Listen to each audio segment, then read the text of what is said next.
Well, the Warbird Squadron represents planes that were formerly military airplanes that have been taken into civilian ownership, restored to military configuration and paint schemes, and we all like to fly them around to shows and share them with the public to represent and honor the sacrifices that our veterans have made for our freedoms. Without question, I know I've been a part of the Warbird golf, the Wounded Warrior Golf Tournament for years, which you guys always flew over for 4 years, and we thank you guys for doing that. Of course, the golf tournament will not be held this year, but you're still going to have a fly-in. We're still going to have a fly-in. It gets better every year, and it's an opportunity for people to come out and see the planes of the greatest generation. We should have over 40 planes this year. It's March 2nd, March 3rd. We have some sponsors lined up, as we always have, and we're still looking for some if people want to contact us. I know the pilots come in on Saturday morning, do a fly around the area. They'll be coming in all week, that week, won't they, Zach? That's correct. We're calling Friday, March 1st, Arrival Day, and that'll be kind of media day and volunteer appreciation day. And we'll be flying around Saturday and Sunday. It's open 9 to 4 on Saturday and 9 to 2 on Sunday. With different planes flying in and out all day long because they're out flying around the area, down the Peace River, whatever. That's right. It's neat to see. Yeah, it's neat to see. The first year that we did it out on Rotunda, they thought they were being invaded. Yeah, yeah. Remember that? I mean, that was a bunch of T-28s came by, and all these guys. Greg was running around saying, "The Warbirds are coming. The Warbirds are coming." And tell us what type of aircraft people will see the day of the static display. We will have probably the keynote will be History Flight is coming, and they have their funds for rides that they sell dedicated to finding the remains of MIAs out in the South Pacific. They're doing a great job with that. They'll have a B-25 Mitchell bomber that'll be here, PT-17 Stearman and a T-6 Texan. They'll be giving rides in those. We'll probably have a Yak-9 Russian fighter, Mustang. The Yak-9's been here before, right? The Yak-9 has not been here before. Oh, it was scheduled to be here last year. That is correct. Right, right.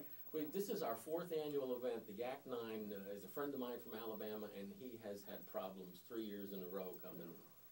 He's about guaranteed to come this year. It's all been related to his annual, and his annual has changed. Oh, that's good. Yeah, thank you to Obamacare. Yeah, exactly. I wonder if you can get the planes on that. Yeah, but with it's a neat thing for kids to come see, because this is the only chance they're going to get to see unless they go to some museum somewhere.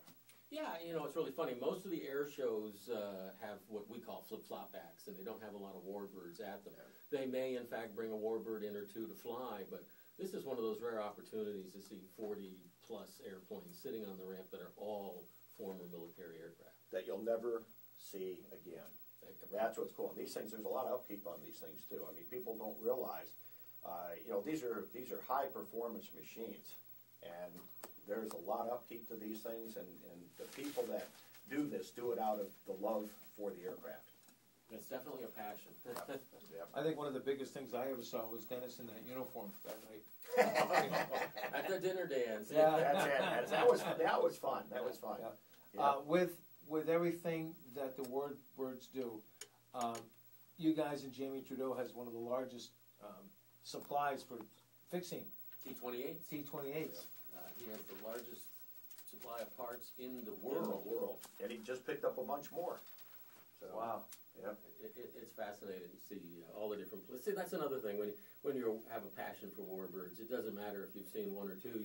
The more you see, the better. The paint schemes, there are always little differences. Yep. And the more you want one. And the more you want one. Yeah, I can remember when I was a little kid and going to my first parade, and every military parade after that, and the bass drum comes by and pounding in your chest. Yeah. Well, that's kind of the feeling most of us get when these big radial engines fire up. You can just feel it pounding inside. Oh, well, that was one of the things that happened after World War II. A lot of these pilots that had been flying these radial engines came back and you know, they're looking for stuff to do, and they're buying Harleys and things like that because of the sound and the vibration. That still goes on today. Yeah, I went to a wake last week of a gentleman who flew in 3 wars, World War II, Korea, and Vietnam, and the last flight he took was bringing the POW veterans home. General Logan, we just lost him last week, and Russ always went down and saw the planes and would tell me about, I saw the greatest planes. That's the one I used to fly out, you know. Yeah. And a great, great guy. And he says it was something you never forgot. Yeah. It gets in your blood, he said. I had a gentleman's family contact me from the equivalent of the Make-A-Wish Foundation who's staying at the Sterling House here in town, and Okay. he's a retired colonel. And they asked him what was one of the last things he liked. He said, "I want another ride in a Warbird." And I took him out. We actually had to kind of lift him up, put him in the plane, took him on a ride. And the sad but rewarding thing was that 3 weeks later he passed away. That's right. But it's something that they lived for at the time. They served the country while doing it. It's kind of a neat thing for you to do that. We thank you for that. That's kind of neat. 8:17, 8:18 in the morning. We're with Jim Ozaki from the Warbird Weekend. And if this is a first for you coming down here and staying, this is one of the things that you like to do. Put it on your bucket list, everybody, or to-do list for this year. Go down and see the Warbirds, a static display on Saturday and Sunday, March 2nd and 3rd. Right down there. You go do it before the Super Bowl. They'll be closed by the time the Super Bowl starts at 6 o'clock. So head on down. Oh, that's March. It's February Super Bowl. Yeah. That's right. And but go on and do that. Same dates of the same weekend, different months. But go down and do that and check that out as well because it is a neat thing to do. It's Dennis's birthday weekend. Yeah, at Punta Gorda Airport. Yeah. Where this is going to be. Yeah, well, that's why we scheduled that date, so we could honor Dennis's birthday. That's right. They're going to do a flyover for me and all that. Because I'm doing that Dancing with the Stars that night. That's a big weekend for me. I'll tell you. You won't see him. He'll be dead tired. Oh, jeez.